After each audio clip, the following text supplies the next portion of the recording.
أعوذ بالله من الشيطان الرجيم. بسم الله الرحمن الرحيم. والنازعات غرقا والناشطات نشطا والسابحات سبحا فالسابقات سبقا والسابحات سبحا فالسابقات سبقا فالمدبرات أمرا يوم ترجف الراجفة تتبعها الرادفة قلوب يومئذ واجفة أبصارها خاشعة يقولون أئنا لمردودون في الحافرة أإذا كنا عظاما نخرة قالوا تلك إذا كرة خاسرة فإنما هي زجرة واحدة فإذا هم بالساهرة هل أتاك حديث موسى إذ ناداه ربه بالوادي المقدس طوى اذهب إلى فرعون إنه طغى فقل هل لك إلى أن تزكى وأهديك إلى ربك فتخشى فأراه الآية الكبرى فكذب وعصى ثم أدبر يسعى فحشر فنادى فقال أنا ربكم الأعلى فأخذه الله نكال الآخرة والأولى إن في ذلك لعبرة لمن يخشى صدق اللہ العظیم. سبحانک لا علم لنا الا ما علمتنا انک انت العلیم الحکیم. رب اشرح لی صدری ویسر لی امری واحلل عقدۃ من لسانی یفقہوا قولی. پناہ مانگتا ہوں میں اللہ تعالیٰ کی شیطان مردود سے. شروع کرتا ہوں میں اللہ کے نام سے جو بڑا مہربان بڑی رحمتوں والا ہے. قسم ہے ان فرشتوں کی جو ڈوب کر کے سختی سے روح کھینچ کر کے نکالتے ہیں، اور قسم ہے ان فرشتوں کی جو بند کھول دیتے ہیں کھولنا، اور قسم ہے ان فرشتوں کی جو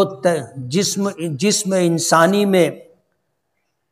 تیرتے ہیں تیرنا، اور پھر سبقت کرنے والے ہیں دوڑ کر کے، پھر کاموں کی تدبیر کرنے والے ہیں حکم سے. جس دن کانپے گی زمین کانپنے والی، اور پھر اس کے پیچھے ایک دوسری کپاہٹ ہوگی. کتنے دل اس دن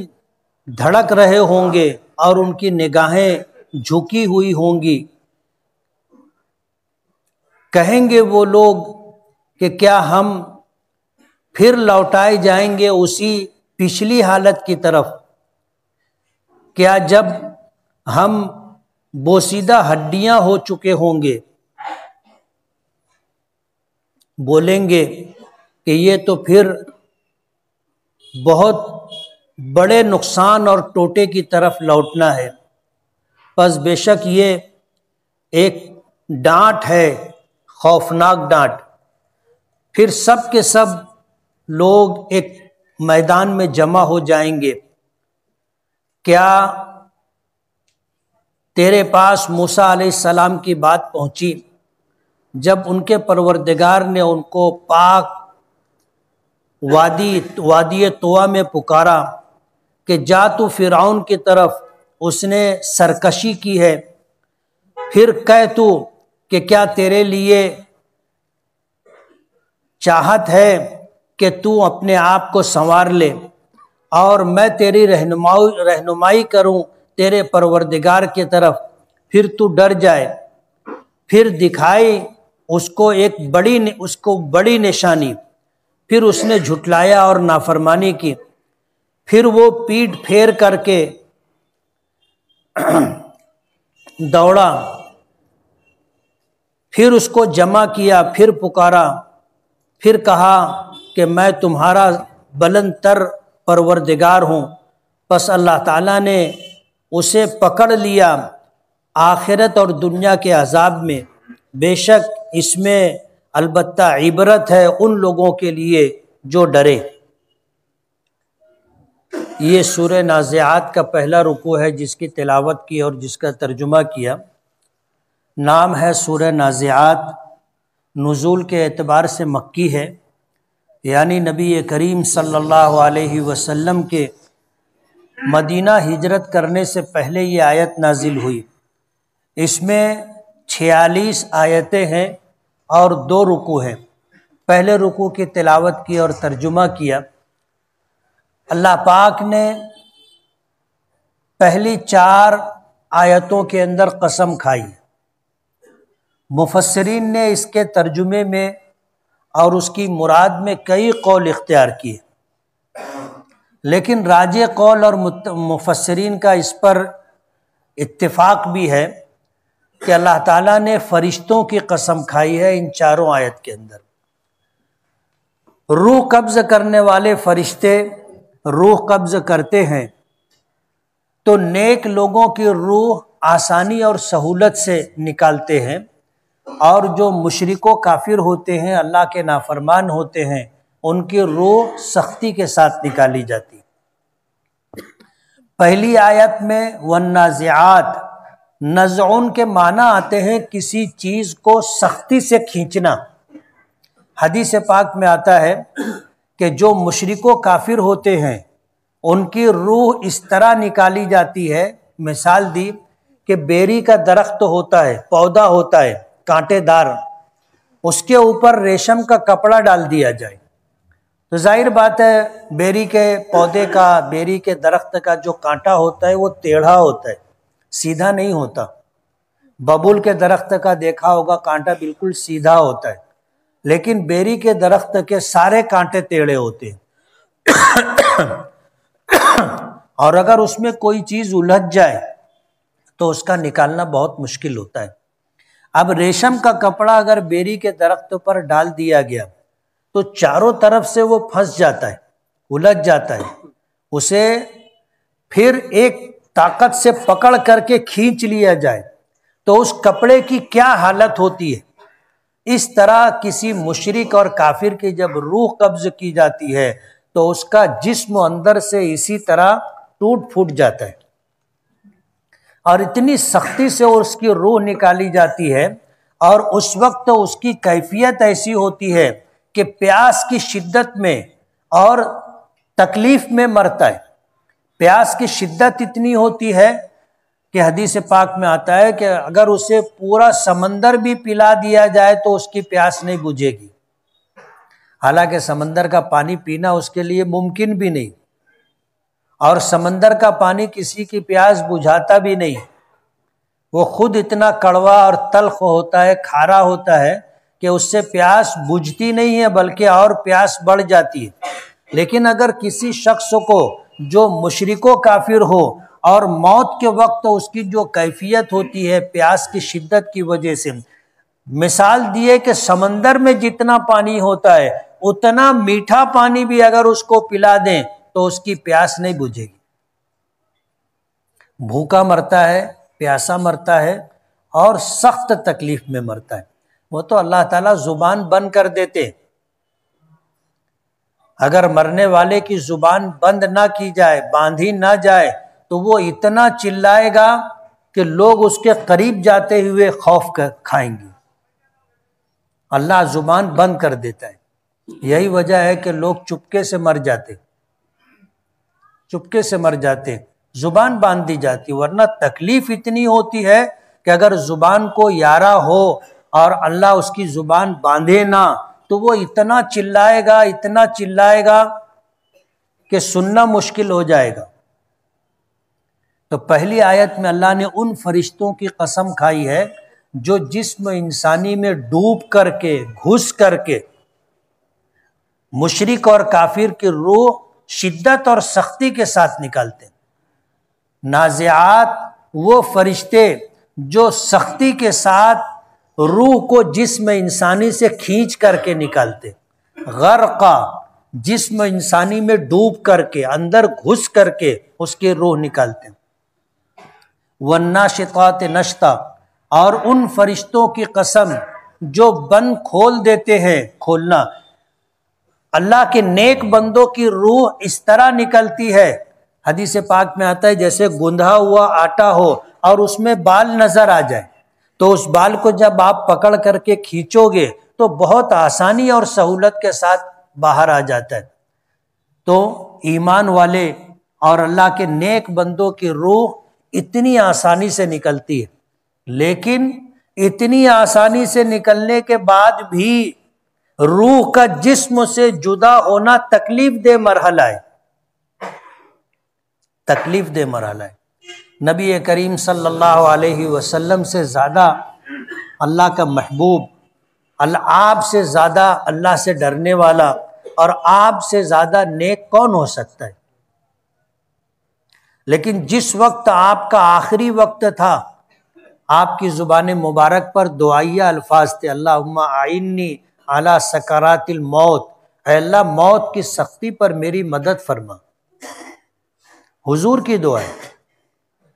حضرت عائشہ رضی اللہ تعالی عنہا کے حجرے میں تھے، حضرت عائشہ رضی اللہ تعالی عنہا کے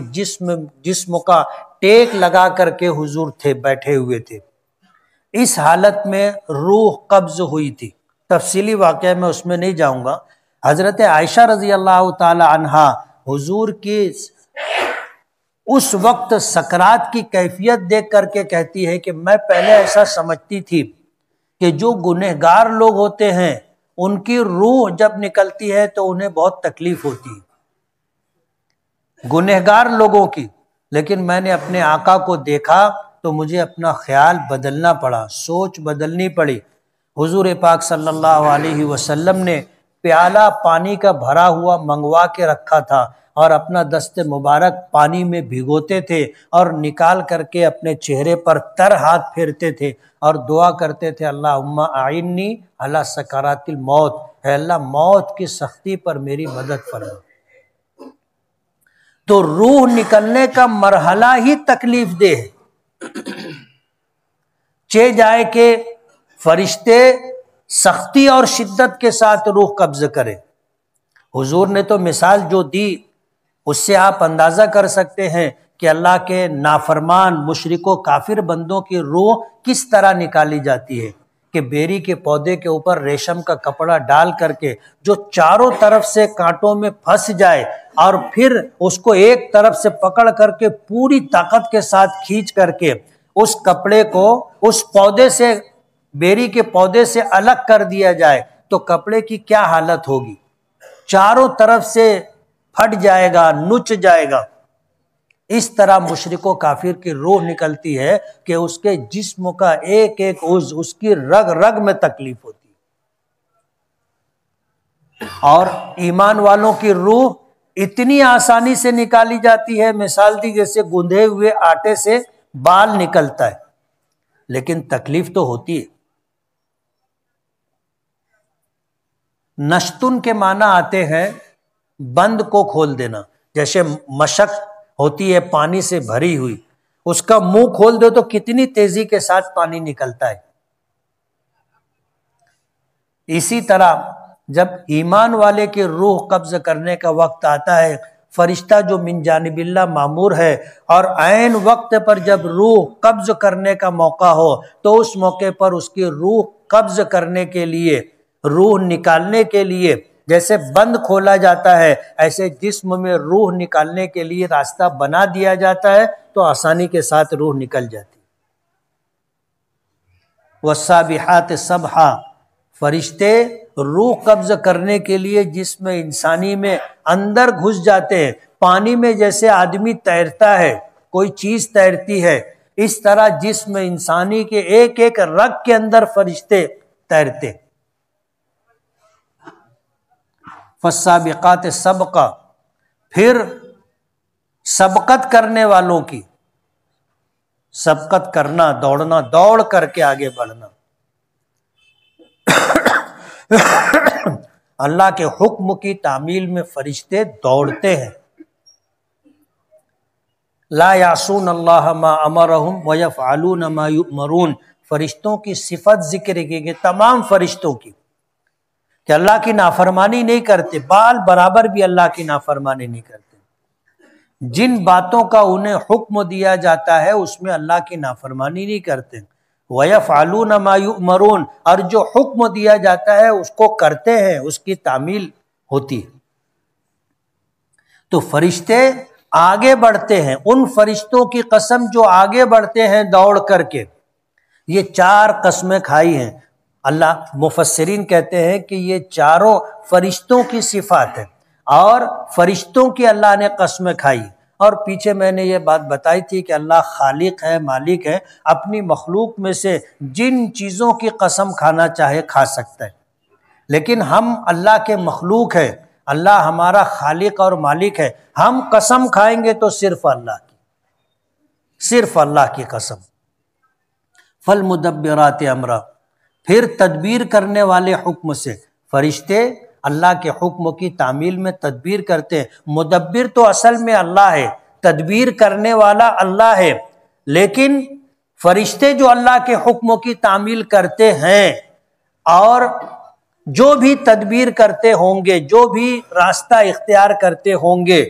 اللہ کے حکم سے، اللہ نے ان کو بھی تدبیر اختیار کرنے والا بتایا۔ فالمدبرات امرا، 4 قسمیں کھانے کے بعد جواب قسم کیا ہے وہ محذوف ہے۔ مفسرین فرماتے ہیں لَتُبْعَثُنَّ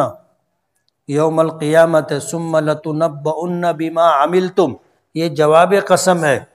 کہ اللہ قسم کھا کر کے کہتے ہیں کہ تمہیں ضرور بالضرور زندہ کیا جائے گا قیامت کے دن، اور لَتُنَبَّؤُنَّ بِمَا عَمِلْتُم، جو اعمال تم نے دنیا میں کیے ہیں اچھے یا برے تمہیں ضرور بھی ضرور بتائے جائیں گے۔ ایک بچہ جب پیدا ہوتا ہے اس کے ساتھ 2 فرشتے مامور ہوتے ہیں، منکر نکیر، جو مرتے دم تک اس کے ساتھ رہتے ہیں، 24 گھنٹہ، دن کا وقت ہو، رات کا وقت ہو، تنہائی ہو یا مجلس ہو، جلوت ہو، خلوت ہو، کسی بھی حالت میں ہو، وہ 2 فرشتے ہر وقت ساتھ میں رہتے ہیں، اور جو عمل وہ کرتا ہے اچھا یا برا اس کو لکھتے رہتے۔ میں نے پیچھے بتایا تھا کہ جو نیکی لکھنے والا فرشتہ ہے وہ امیر ہے، اور جو گناہ لکھنے والا فرشتہ ہے وہ مامور ہے۔ جب کوئی حدیث پاک میں آتا ہے کہ کوئی شخص نیکی کا ارادہ کر لے، جیسے ہم میں سے کوئی یہ سوچ لے کہ آج رات کو میں اخیر رات میں اٹھ کر کے تہجد پڑھوں گا، یہ نیت کر لے، تو نیکی لکھنے والا فرشتہ نیکی لکھ لیتا ہے، حالانکہ ابھی تہجد پڑھی نہیں ہے، صرف نیت کی ہے، ارادہ کیا ہے، پتہ نہیں رات کے آخر حصے میں آنکھ کھلتی ہے کہ نہیں کھلتی ہے، ہم زندہ رہتے ہیں کہ نہیں رہتے پتہ نہیں، لیکن نیت ہم نے کر لی، نیکی لکھنے والا نیت پر نیکی لکھ لیتا ہے۔ اور اگر کسی نے گناہ کا ارادہ کر لیا کہ چوری کروں گا، اور کوئی ارادہ کر لیا گناہ کا، تو نیکی لکھنے والا فرشتہ گناہ لکھنے والے فرشتے کو روکتا ہے، ابھی گناہ لکھ مت جب تک یہ گناہ کر نہ لے، حالانکہ نیکی کا ارادہ کیا تو نیکی لکھ لی گئی، تو جب گناہ کا ارادہ کیا تو گناہ بھی لکھ لینا چاہیے، لیکن نیکی لکھنے والا فرشتہ گناہ لکھنے والے فرشتے کو بولتا ہے رک، ابھی لکھنا نہیں، جب تک یہ گناہ کر نہیں لے گا گناہ لکھنا نہیں۔ یہ بھی اللہ کا کرم ہے ہم لوگوں کے ساتھ کہ نیکی کے ارادے پہ نیکی عطا کر دی جاتی ہے، لکھ لی جاتی ہے، لیکن گناہ کے ارادے پر اللہ گناہ لکھواتا نہیں ہے، رکا رہتا ہے، فرشتہ رکا رہتا ہے، لکھتا نہیں ہے۔ کل قیامت کے دن جب دوبارہ زندہ کیے جائیں گے، یہ زندگی تو ختم ہو جائے گی، آدمی مر جائے گا، لیکن اس کے بعد ایک زندگی ہے، پھر اللہ پاک اٹھائیں گے، تو زندگی بھر کے جو اعمال ہیں وہ ہمارے سامنے لے آئے جائیں گے۔ ان قسموں کے ساتھ اللہ پاک یہ کہنا چاہتے ہیں، یوم ترجف الراجفہ، جس دن کے کانپے گی کانپنے والی۔ مفسرین لکھتے ہیں کہ سور پھونکنے والا فرشتہ منہ سور میں لگا کر کے عرش کی طرف دیکھ رہا ہے، جیسے ہی اللہ کا حکم ہوگا وہ سور پھونکے گا، اور یہ پہلا سور پھونکنا ہوگا جس کو نفخہ اولا کہتے ہیں، کہ روح جب یہ سور پھونکا جائے گا تو پوری دنیا کا نظام سب درہم برہم ہو جائے گا، زمین چٹائی کی طرح لپیٹ دی جائے گی، آسمان ٹکڑے ٹکڑے ہو جائیں گے، اور بادلوں کی طرح اس طرح اڑتے روئی کے گالوں کی طرح پھر رہے ہوں گے، سب کچھ تہس نہس ہو جائے گا، کوئی ذی روح، کوئی زندہ نہیں رہے گا، سب پر فنا طاری ہو جائے گی، سب پر ساری مخلوق ختم ہو جائے گی، انسان بھی، اور انسان کے علاوہ جتنی مخلوقات ہیں جن کو ہم زندہ سمجھتے ہیں یا زندہ نہیں سمجھتے، یا جو ہمیں حرکت کرتی ہوئی نظر آتی ہے یا ساکت اور جامد ہے، سب پر فنا طاری ہو جائے گی، یہ پوری دنیا ختم کر دی جائے گی۔ یوم ترجف الراجفہ، پہلا جب سور پھونکا جائے گا جس کو قیامت کا آنا کہتے ہیں، قیامت آئے گی اور سب کچھ ختم ہو جائے گا۔ تتبعها الرادفہ، اس کے بعد دوبارہ سور پھونکا جائے گا، تتبعها، اس کے پیچھے آئے گی، پیچھے پیچھے دوسری کپ کپی،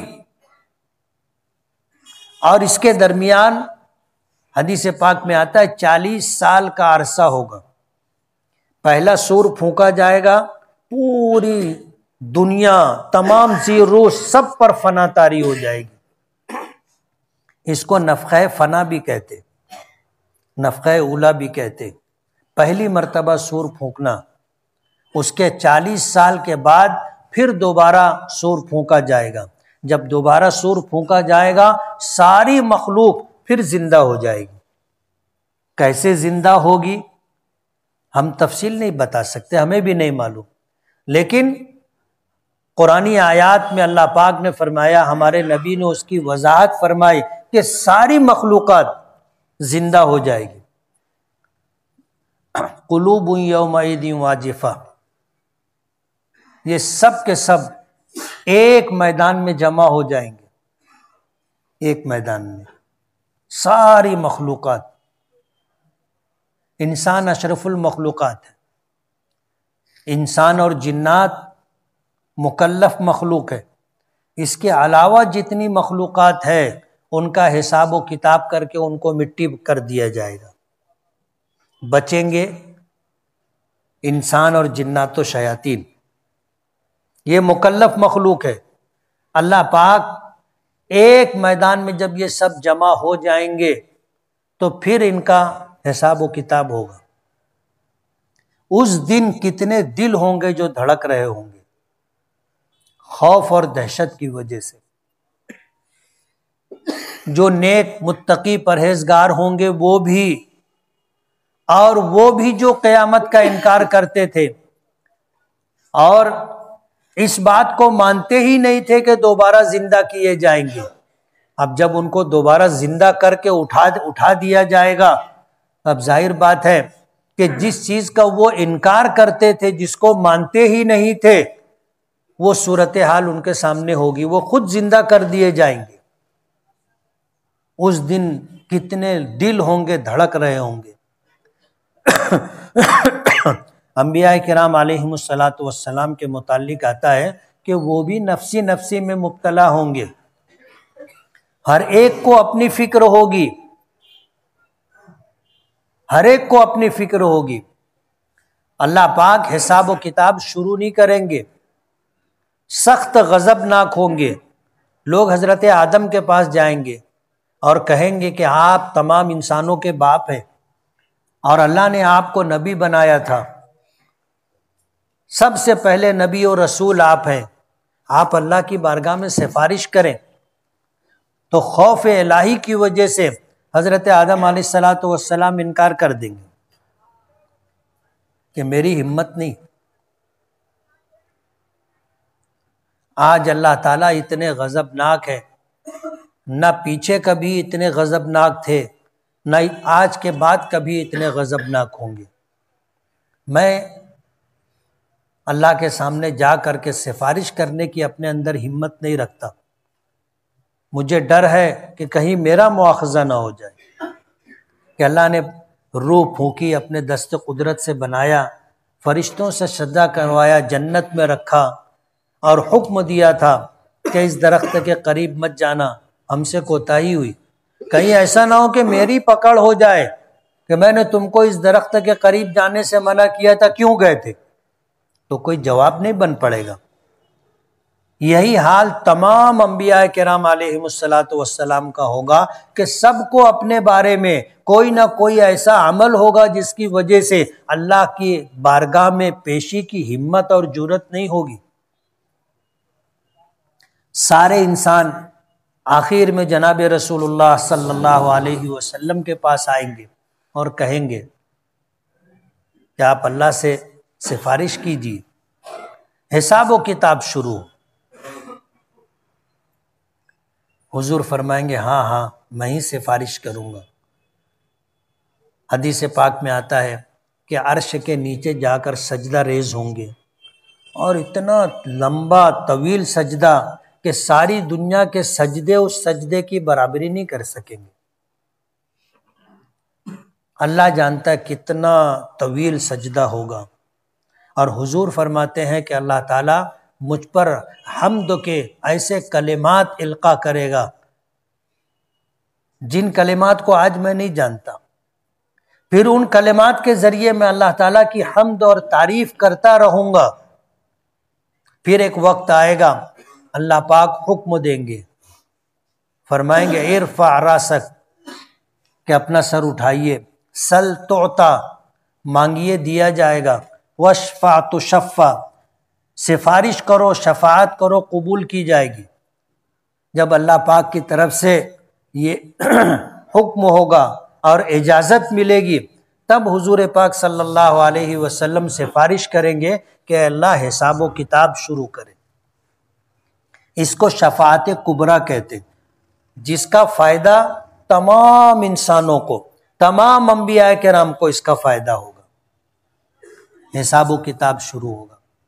کتنے دل اس دن دھڑک رہے ہوں گے، ابصارها خاشعہ، نگاہیں جھکی ہوئی ہوں گی، جیسے گنہگار اور مجرم نگاہ نیچے کیے رہتا ہے، اسی طرح متقی اور پرہیزگار لوگوں کی بھی کیفیت ہوگی کہ اللہ کے سامنے کوئی نظر اٹھانے کی ہمت نہیں کرے گا، سب کی نظریں جھکی ہوئی ہوں گی۔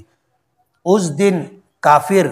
جو قیامت کا انکار کرتے تھے اور دوبارہ زندہ کیے جانے کا انکار کرتے تھے، وہ کہیں گے کہ کیا ہم پھر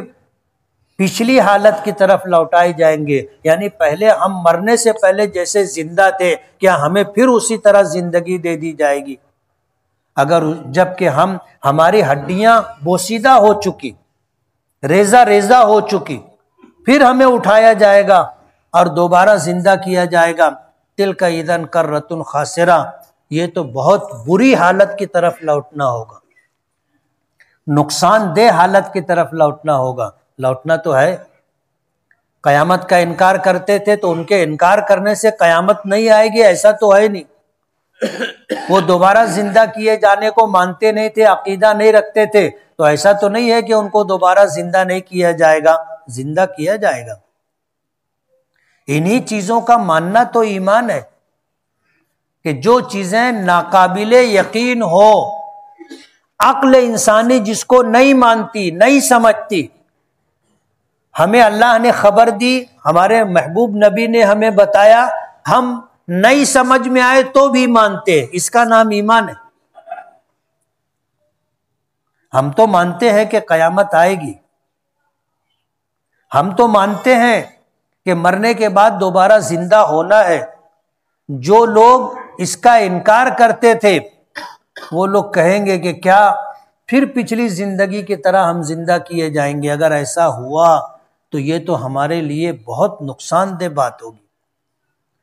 تلک اذن کرۃ خاسرہ، کہ یہ بہت بری حالت کی طرف لوٹنا ہوگا۔ فإنما هي زجرۃ واحدہ، اللہ پاک فرماتے ہیں کہ یہ تو ایک بہت خوفناک ڈانٹ ہے، بہت خوفناک جھڑکی ہے۔ فإذا هم بالساہرہ، جب دوبارہ سور پھونکا جائے گا تو سارے انسان ایک میدان میں آ جائیں گے، جن کو ہم میدان محشر کہتے ہیں، سب میدان محشر میں جمع ہو جائیں گے، چاروں ناچار، کوئی چاہے نہ چاہے دوبارہ سور پھونکا جائے گا، سب اپنے قبروں سے نکلیں گے، مٹی سے نکلیں گے اور میدان محشر میں اکٹھا ہو جائیں گے۔ تم ضرور بالضرور زندہ کیے جاؤ گے اور تمہیں تمہارے اعمال سے پوری طرح باخبر کیا جائے گا۔ هل اتاک حدیث موسیٰ، اللہ پاک اپنے محبوب جناب رسول اللہ صلی اللہ علیہ وسلم سے پوچھتے ہیں کہ تیرے پاس موسیٰ علیہ السلام کی خبر آئی؟ اذ ناداہ ربہ بالوادی المقدس طویٰ، جب انہیں ان کے پروردگار نے پاک وادی طویٰ میں ان کو پکارا تھا، آواز دی تھی۔ جب مدین سے حضرت موسیٰ علیہ السلام واپس مصر کی طرف آ رہے تھے تو حضرت شعیب علیہ السلام کی بیٹی سے نکاح ہوا تھا اور لے کر واپس ہو رہے تھے، راستے میں بچے کی ولادت کا موقع آیا، سردی تھی، آگ کی تلاش میں موسیٰ علیہ السلام تھے، کوہ طور کے اوپر روشنی نظر آئی تو سمجھے کہ آگ ہے، گئے تھے آگ لینے، اس واقعے کی طرف اشارہ ہے۔ اللہ پاک کی طرف سے آواز آئی، اذ ناداہ ربہ بالوادی المقدس طویٰ، طویٰ اس وادی کا نام، اللہ پاک کی طرف سے آواز دی گئی، موسیٰ علیہ السلام اس آواز پر گئے، اللہ نے نبوت عطا فرمائی، نبوت عطا کی، اور نبی بنا کر کے اللہ پاک نے اپنا پیغام پہنچانے کی ذمہ داری دی اور حکم دیا، اذهب الى فرعون انه طغى، کہ تم فرعون کی طرف جاؤ، وہ حد سے تجاوز کر گیا ہے، کفر میں، معصیت میں، تکبر میں حد سے آگے بڑھ گئے ہیں، انه طغى، اس نے سرکشی کی ہے، تم فرعون کی طرف جاؤ اور میرا پیغام پہنچاؤ۔ اشارہ ہے، پیچھے تفصیلی واقعات گزر چکے جو آپ سن چکے، کیا کیا ہوا تھا، اور جا کر کے کہو حل لک الی ان تزکی، کہ کیا تیرا جی چاہتا ہے کہ تو ہدایت کی راہ اختیار کر لے، پاکی کی راہ اختیار کر لے، اپنے آپ کو بنا لے، سنوار لے، کیا تیرا جی چاہتا ہے؟ حل لک الی ان تزکی واہدیک الی ربک فتخشی، اور کیا میں تجھے تیرے پروردگار کی طرف رہنمائی کروں، راستہ بتاؤں، فتخشی، اور تو اسے قبول کر لے تو تو ڈر جائے۔ جنہیں اللہ ہدایت دیتا ہے، ایمان دیتا ہے، ان کے دلوں میں اللہ کی خشیت، اللہ کا خوف آ جاتا ہے، اور جن کو اللہ ہدایت نہیں دیتا وہ بے خوف رہتے، اور کسی گناہ کا کرنا ان کے لیے کوئی ڈر اور خوف کی بات نہیں رہتی۔ اسی لیے ایک حدیث پاک میں آتا ہے کہ جن کے لیے نیکی آسان ہو جائے، سمجھ لو اللہ نے اس کے لیے خیر مقدر کی، اور جس کے لیے گناہ آسان ہو جائے تو اسے یہ سمجھ لینا چاہیے کہ میرے لیے تباہی و بربادی مقدر ہے۔ تو کسی نیکی کا اپنے لیے آسان ہو جانا یہ خیر کی علامت ہے، بھلائی کی علامت ہے، اور گناہ کا آسان ہو جانا تباہی و بربادی کی علامت ہے۔ جو کام نیک آدمی نہیں کر پاتا، گنہگار لوگ بہت آسانی سے کر لیتے، ایسی آئیڈیا سے موبائل جیب سے نکلتا ہے کہ پتہ بھی نہیں چلتا نا، کہ جیب ہلکا ہو گیا، آدمی کو خبر نہیں ہوتی، اور جب ہاتھ لگایا تو معلوم پڑا کہ جیب میں تو کچھ ہے ہی نہیں۔ بولتے نا کہ آنکھ میں سے کاجل نکال لیتے، یعنی اتنی مہارت اور ایسی آسانی۔ تو نیکیوں کا آسان ہو جانا یہ علامت ہے خیر و بھلائی کی، اور گناہوں کا آسان ہو جانا یہ نشانی اور علامت ہے تباہی و بربادی کی۔ کوئی ہم کو بولے بتائے، ہمیں خود سمجھ لینا چاہیے کہ اگر 5 وقت کی نماز مجھے توفیق ملی تو میرے لیے بھلائی مقدر ہے، اور اگر چوری کرنا، جوا کھیلنا، شراب پینا اور نشہ آور چیزوں کا استعمال کرنا، زنا کرنا، اگر اس کے مواقع مل جاتے ہیں اور یہ گناہ ہم سے آسانی سے ہو جاتا ہے تو یہ علامت ہے تباہی و بربادی کی۔ اس سے آدمی سمجھ سکتا ہے کہ میرا ٹھکانہ جنت ہے یا جہنم ہے۔ کوئی دوسرا ہم کو بتائے سمجھائے، ہم اپنے آپ پہ خود غور کر سکتے کہ میرے لیے کیا آسان ہے اور کیا مشکل ہے۔ اس سے ہم فیصلہ کر سکتے ہیں کہ مستقبل ہمارا کیسا ہوگا،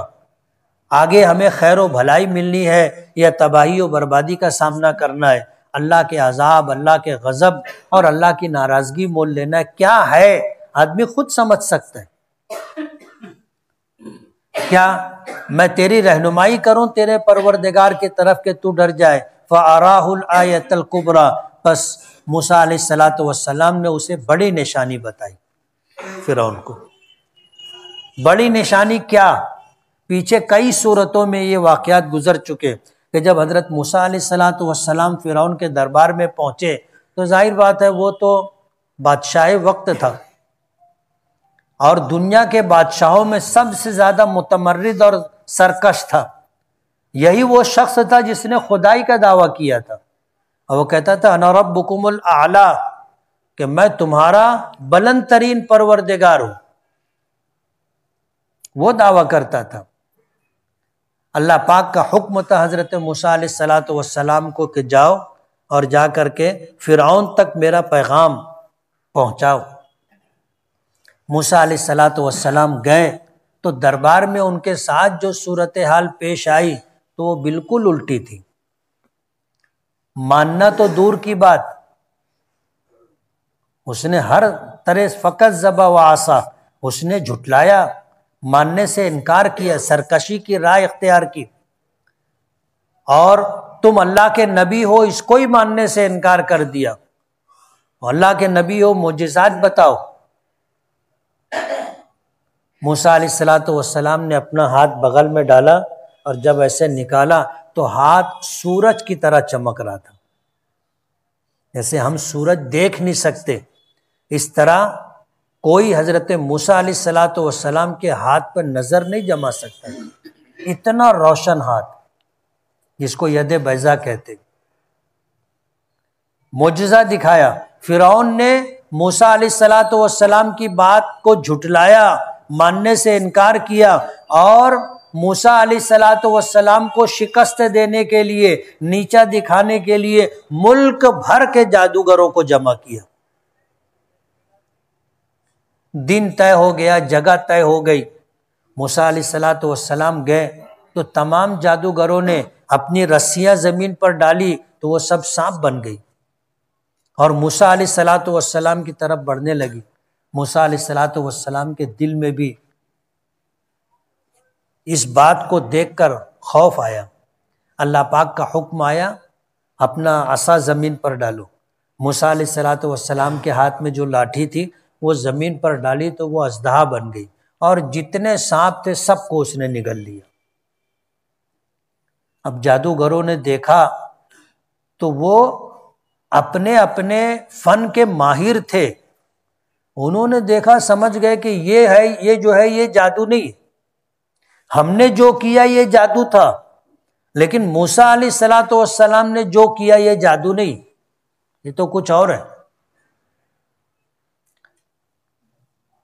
اللہ ہدایت دینا چاہے تو ایسے بھی ہدایت دیتا ہے۔ سارے جادوگروں کے دل میں اللہ نے یہ بات ڈال دی کہ موسیٰ علیہ السلام جو کر رہے ہیں یہ جادو نہیں،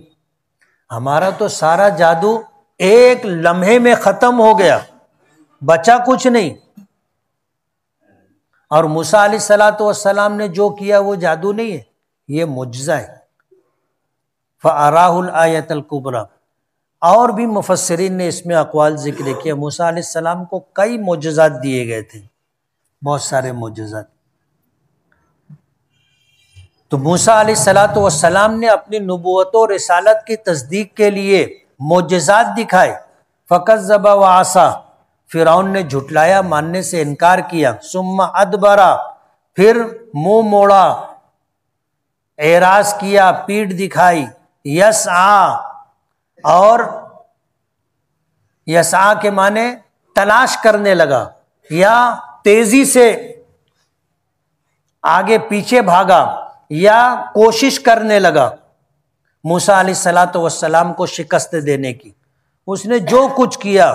ایک لفظ میں اس کو تعبیر کیا، ایک جملے میں کہ ثم ادبر یسعیٰ، مانا نہیں، ماننے سے انکار کیا، موسیٰ علیہ السلام کی طرف پیٹ کی، یسعیٰ، اور کوشش کرنے لگا موسیٰ علیہ السلام کو نیچا دکھانے کی۔ فحشر، اور اس نے پورے ملک سے جادوگروں کو جمع کیا۔ فنادا، اور اس نے آواز دی اور کہا انا ربکم الاعلی، کہ میں تمہارا پروردگار ہوں۔ اور موسیٰ ایسے پروردگار کی بات کر رہا ہے جس کو کسی نے دیکھا نہیں، اللہ کی ربوبیت الوہیت کا انکار کیا، اپنی خدائی کا اس نے اعلان کیا۔ فَأَخَذَهُ اللَّهُ نَكَالَ الْآخِرَةِ وَالْأُولَىٰ، پس اللہ تعالیٰ نے دنیا اور آخرت کے عذاب میں اس کو پکڑ لیا۔ اس دنیا میں بھی عذاب دینا اللہ کے لیے کچھ مشکل نہیں، دنیا اور آخرت دونوں عذاب میں اللہ نے اس کو پکڑ لیا۔ ان فی ذلک لعبرۃ لمن یخشی، اس میں عبرت ہے ان لوگوں کے لیے جو ڈریں، اور جن کے دل میں ایمان ہوتا ہے وہ ڈرتے ہیں